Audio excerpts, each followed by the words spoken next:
आता राम हा माझा सुद्धा आहे, आमचा सुद्धा आहे हे सांगण्यासाठी त्यांनी आंदोलन केलं होतं. त्या काळाराम मंदिरामध्ये आम्ही जाऊन तिथेही रामाचं दर्शन घेऊ. आम्ही त्याच दिवशी संध्याकाळी 7:30ला गोदातीरी एक मोठी महाआरतीसुद्धा घेणार आहोत. तेव्हा अयोध्येला सुद्धा आम्ही जाऊ.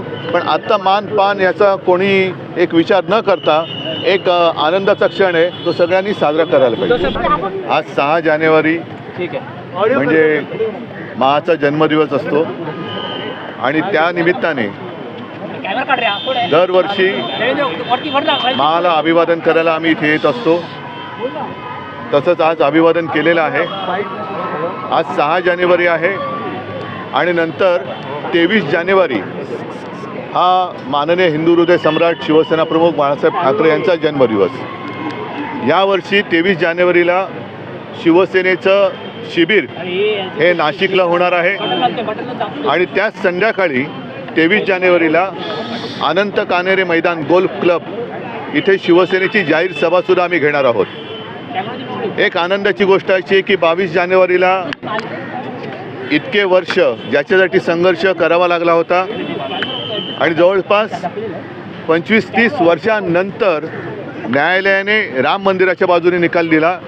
त्या राम मंदिराचं लोकार्पण होतं आहे आणि म्हणून आम्ही 22 जानेवारीला नाशिकमध्येच आणखीन एक मंदिर आहे, ज्या मंदिराच्या प्रवेशासाठी सुद्धा डॉक्टर बाबासाहेब आंबेडकर साने गुरुजी यांना संघर्ष करावा लागला होता. राम हा माझा सुद्धा आहे, आमचा सुद्धा आहे हे सांगण्यासाठी त्यांनी आंदोलन केलं होतं. त्या काळाराम मंदिरामध्ये आम्ही जाऊन तिथेही रामाचं दर्शन घेऊ.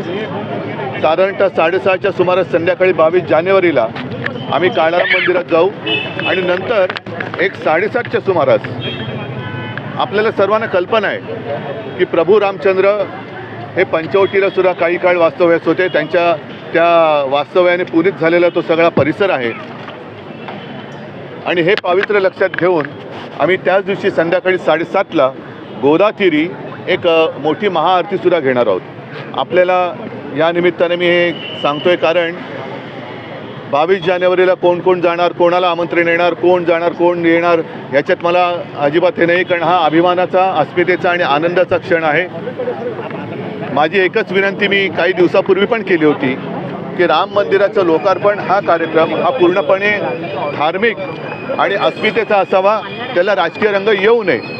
आणि नंतर ज्या वेळेला मला आणि आम्हाला सर्वांना वाटेल तेव्हा अयोध्येला सुद्धा आम्ही जाऊ. पण आत्ता मानपान याचा कोणी एक विचार न करता एक आनंदाचा क्षण आहे, तो सगळ्यांनी साजरा करायला पाहिजे.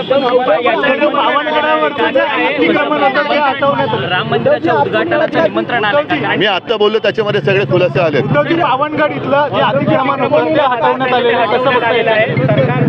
23 तारखेला नाशिकला अनंत कान्हेरे मैदान गोल्फ क्लब इथे शिवसेनेची जाहीर सभा होणार आहे आणि त्याच दिवशी सकाळी म्हणजे दिवसभर शिवसेनेचं शिबिर सुद्धा होणार आहे.